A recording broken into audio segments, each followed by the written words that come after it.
There we go. Zooming in on my ass. What's going on? Posting. Some call it spamming. Ha! I happen to be in 600 groups. I'm on my way out to do some shopping, grocery shopping, and something came up. A fellow in England kind of called me out on some bullshit. Don't have it in front of me to quote or paraphrase. I'll paraphrase, but I can't quote them. We all have our own prides and prejudices, and I have done it by my perspective as a Satanist. I've done it as I've called out on different things. I try to be as objective as possible, but here's the catch. We are influenced by outside sources. We are influenced by what goes on around us, whether it be direct influence or indirect influence. We're kind of like being herded like sheep. That's why you always hear the expression being sheeple. I try to avoid it, but we all fall into it one way, shape, form, or another. Whether the sheep mentality or being herded like sheep, and then you get the pack mentality. There's always a collective of thought and principle. To say someone's truly independent would be truly alone. Have no friends and have no associates and have no affiliates, because if you're that independent, you're that alone, no one would know you, you would know them, right? So you do sway, kind of like a willow tree. You bend with the wind, but you still stay grounded. One of the things we all have, and I know I have, we have hang-ups. We have our own personal hang-ups. I know in certain witchcraft groups, for instance, if I pop in and they find out, I'm an independent philosophical Satanist, they all have a shit brick. Not all of them, but some do, because at a certain level of consciousness, you kind of, you accept people for who and what they are, or you just don't, even if you are in a particular group. Like I'm in a group called All Male Witches. And I'm not a witch, but I'm in a group called All Witches. In fact, I was kind of sucked into that one, and which was fine because I get along with the guys there, but there are women there. And for whatever reason, I don't know how, either I've asked to come in or someone put me in this one, all female witches, right? So, but anyways, I like to surround myself with around a lot of different people in different collectives, because for me, if you embrace a singularity, you become a single-minded person.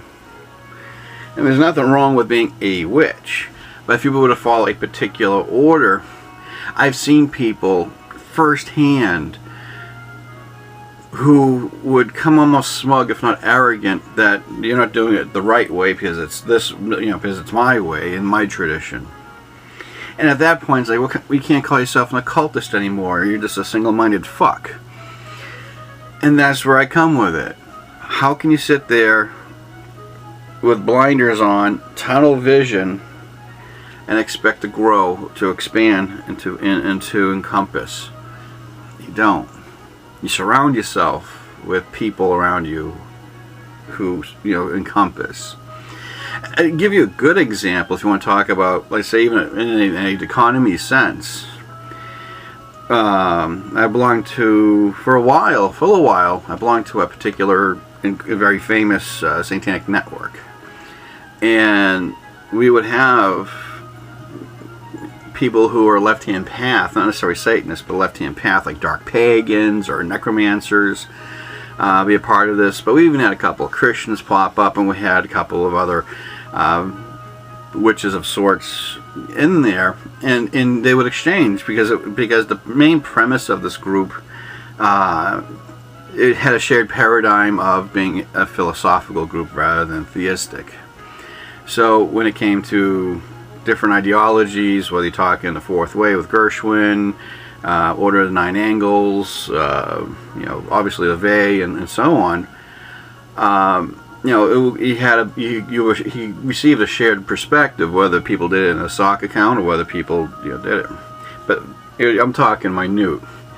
Like those who decide to become vocal, you only have maybe, I can count in one hand out of, I think the network's like 5,000 people or so, right? Now, in reverse, I'm the token, and a lot of groups, I'm the token Satanist, I'm the token, but it's not because I'm a singularity, that's my foundation, that's my root. And of course, if you want to talk about the willow tree metaphorically, you know, I do sway left to right with a lot of different things, because I share a perspective that everybody that I compass kind of agree, or maybe even disagree with, but but we harmonize, we kind of bounce off each other, and that's what makes people grow, in my opinion. But we do have our prides and our prejudices, and this is the whole point in regarding to this video. Like, I have a hang-up over the Muslims, for instance. Now, I know a Muslim personally, and in fact, I learned all my four-lettered Arabic words from him, you know, or the swear, the slang, the swears that they use in Arabic. And the funny part was, is he a bad guy? No. In fact, he and I had a blowout argument one time, and 5 minutes later, everything was cool. But in his culture, you know, you're not allowed to be angry for too long, you know. Yeah. But yet you'll see photos of people saying, you know, behead those who are against Islam, things of that nature. So you're trying to figure out, you know, okay, do these people represent Islam, or does my friend? You know, and I see people as people initially, but when you see a collective, like say Westboro Baptist Church is another example, do they represent all of Christianity? Because I have a friend who's a Christian. I go to flea market with him. You know, him and his wife. And, but, you know, they're my friends. I see them as who they are. I mean, they happen to be Protestant Christian. But when you see Westboro Baptist Church, you're thinking all of Christianity. So it's how we're influenced by many different things, the media or whatever. But if you ever want to reset yourself, the balance, encompass yourself with as many people with diverse groups that are accepting with you as you are to them. And you'd be surprised how evolved you become, but also how to... Now, I still have my hang-up. I do. I really do. And I'll tell you why. And this comes from my philosophical perspective, but mine, you know, through that influence. And that is, anytime you have a group that is, and I'll tell you why. And this is a good example, especially with my witches, my pagans, and my Satanists. During the infamous Satanic Panic, the 80s and 90s, it was never more propaganda against the occult in that trifactor, pagan, witch, and Satanism, in that 10-20 year span than ever. Because you have people saying they were kidnapping children, breeding children, all this, the children. It got so fucking crazy that the FBI had to step in and show that 250,000 kids were missing. 80 to 90% were based on people that they know. And more percentage was that it was from a divorce. So if your husband and wife got divorced and they had kids, one of the parents would kidnap the kids, and that's how it happened. Then others were, you know, runaways, and they had different categories, and you had this little 1 or 2% of miscellaneous. But if you heard the propaganda, 2 or 3 million were responsible, or 2 or 3 million children were killed and chopped up and eaten. You know, and so who stood up to the plate? You had members of the Church of Satan, Temple of Set. You had various high priestesses of very different covenants showing up, explaining that this is not what we do, and this is, you know, and talk to a Satanist and have them defend themselves. And you had this happen. So we stood up and said, no, this was either one, bullshit, or two, they're just a bunch of loonies wearing, you know, black pajamas or whatever. And but when I see, you know, the Muslim movement where people are trying to, you know, behead if you're against Allah and all this shit, you don't see the 3 to 5 main churches of Islam standing up to these motherfuckers and saying, hey, what to the world, these little assholes don't belong to us. In fact, these assholes are just a bunch of assholes. Find them and kill them. They don't, because they're considered the family member that no one talks about in a family reunion, but they're still family. This is my perception, of course. But you never see that with Satanists. I'll out you quicker than a heartbeat if you do something stupid in the name of Satan, because I'm independent philosophical. I'm more of an atheist and deist. And if I have somebody out there worshiping Daffy Duck in the guise of Satan, killing someone, well, that's not my paradigm. That's not what I believe in as a Satanist. Witches can say, well, that doesn't belong to us either. We ostracize that kind of behavior. And we don't see that with the Muslim community. Now, there are people out there who bitch back at me saying, yes, they do. Where are they? Show me this in Al Jazeera. Show me this on CNN News. Show me this in mainstream media. You don't. And that's the problem. We're being influenced by mainstream media in that way. So to clarify a perspective, it's kind of hard for me to have a balance with my pride and prejudices. But I recognize them. Do you? So this is where I come with it. I'm not out again, chasing down Muslims or anything. I have an inclusive church, and I hang out with a lot of different pagans. In fact, you'd be surprised how many people in my school are actually witches and pagans who discreetly tell me they are, because they're not out like I am. Well, that's probably, one of the benefits of being me, I guess. Pro and con. So when you have, I'm like the ultimate EOE person, LGBT friendly, doesn't matter what race you're from, and yes, it doesn't matter what religion you're practicing. I'm inclusive. So for me, within my own church's paradigm, it is about coexistence, education, tolerance through education. You must educate yourself. So my own personal education at times conflicts with my prejudice, because my friend Omar is not the guy who's going to be chopping off my head because I'm an infidel. You get what I mean? So it's kind of, it's a conflict within my own self, but I notice sometimes I'll exercise it out from time to time, and I had a friend of mine in England, he jumped my shit about it. But every once in a while, you have to vent, you have to explode, and then of course you're going to have a good friend kick you in the balls and tell you you're fucking up. So I have to give my buddy in England, who travels from London from time to time, thank you very much. But we all have it. Whether you don't like witches, you don't like Christians, you don't like Muslims, you don't like Satanists, you don't like whatever. Understand what it is that you don't like. But then again, if you know a person who is one of those things you don't like, they can also help you represent the thing that counteracts. Everybody can say we don't like Westboro Baptist Church people. How many people are friends with them and still like them? They're more or less friends amongst themselves. That's the part of the thing I was telling you about the singularity. They have a singularity amongst themselves. They put on blinders for each other, and they single themselves out. Some traditions, whether it be left-hand path or paganism, witchcraft in particular, there are singularities there that do the same thing. So when you broaden your scope, broaden your horizons, try to expand your knowledge, behavior, and consciousness. This is a new word I've been using this week. But it's really almost hard not to break out of some old habits. So you must have to make a personal exercise to do it. And it wouldn't be just philosophical. Make it practical. If you have a hang up over someone, let's say a Christian, at one point for every week, I was next to one, him and his wife, and he brought up more the fact of our religious differences than I did, because not many people meet a Satanist like me, but they anticipate the ones that they meet are always angry or pissed off. Well, that was a phase and a stage that I went through, and I'm over it. I'm also a lot older now. So, older and wiser maybe, I don't know, but that's the thing. When I deal with people who are witches, it's kind of funny because I grew up with witches.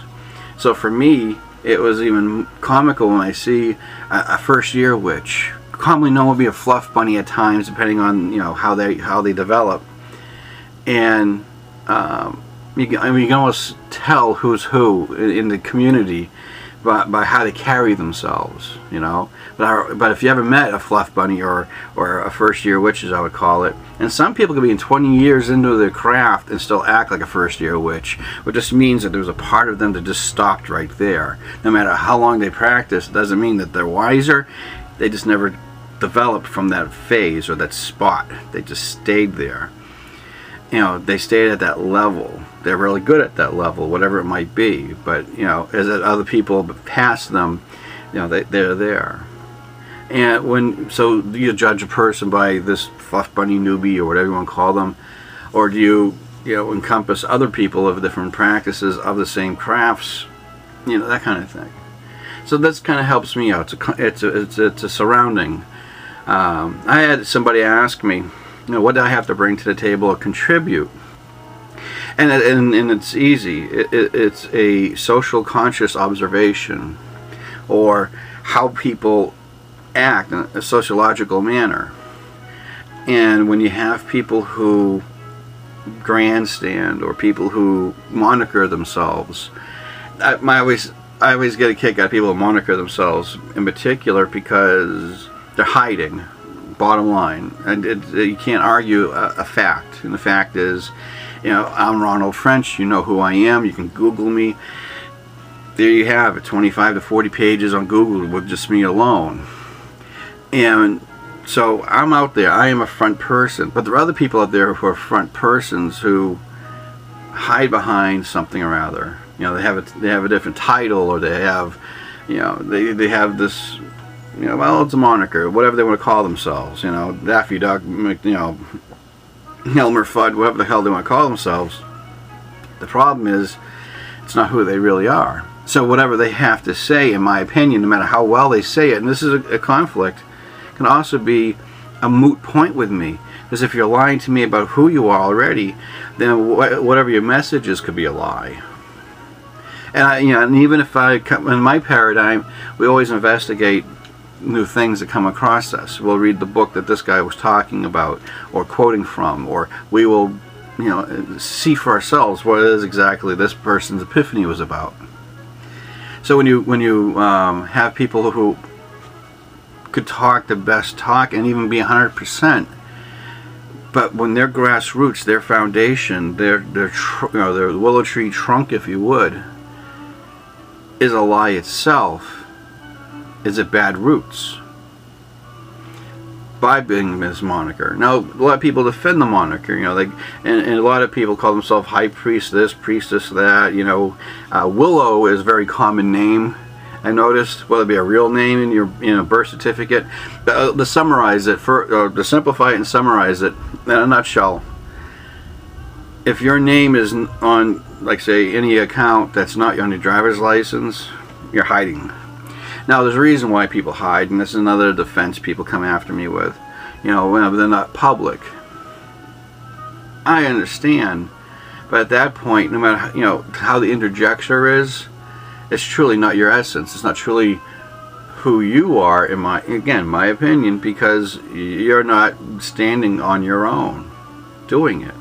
Now, I put this to the test in my own personal group called The World According to Rev.Ronald French, and I had one friend who did go the full gambit of who I am, this is what I'm about, and I'm like, yeah, but you know, you got a stalker chasing you, and I had to put my group on close because I didn't want someone to Google her name, and this group popped up, and they know what her account is, right?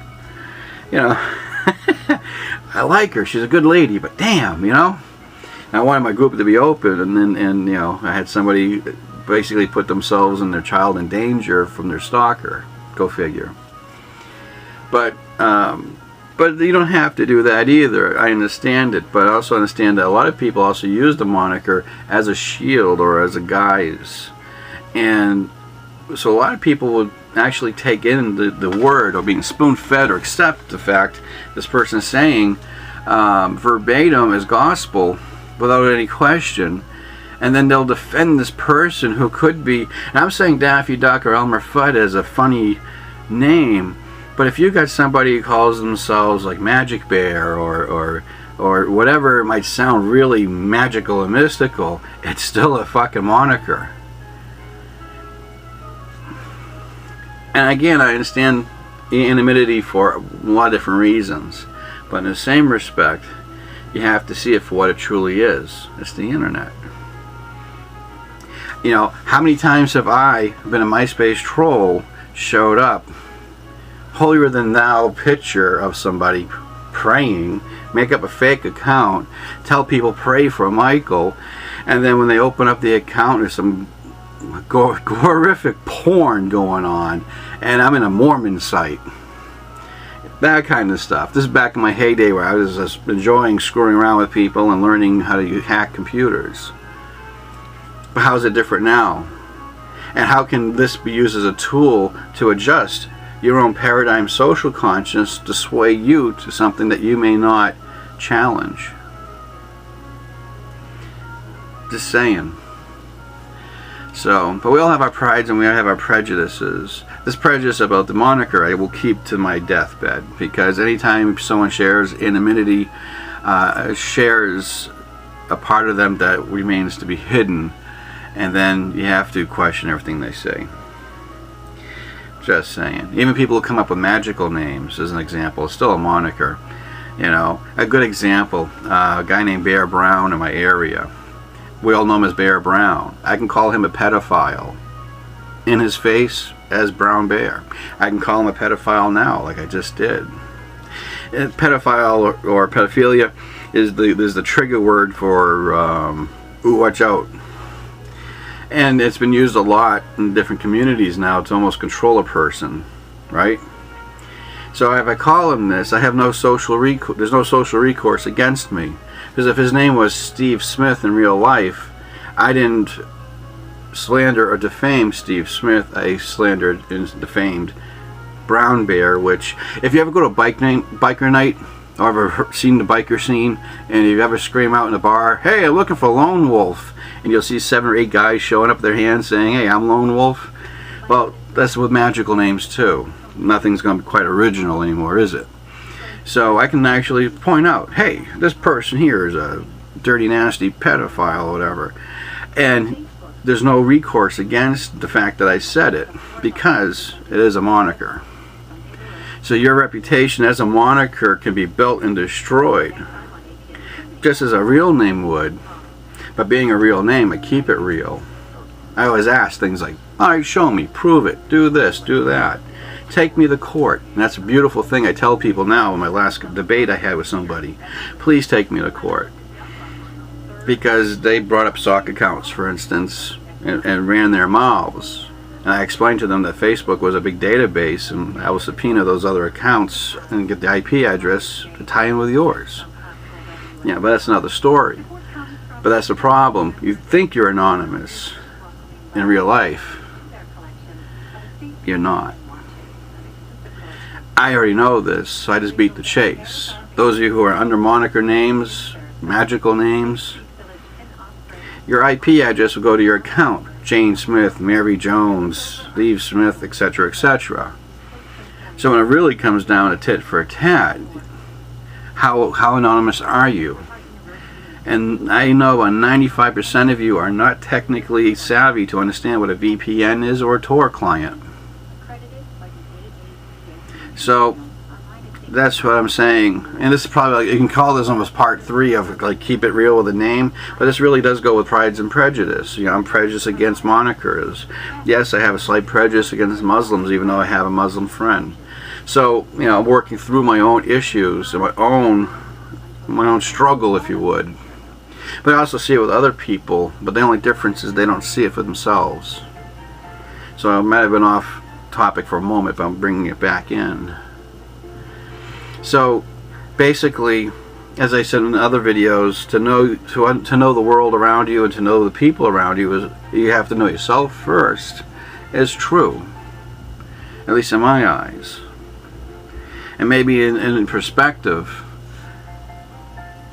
you know, maybe this could help you broaden your horizons, or take away your blinders, or even see further than a tunnel vision. Thank you for your time.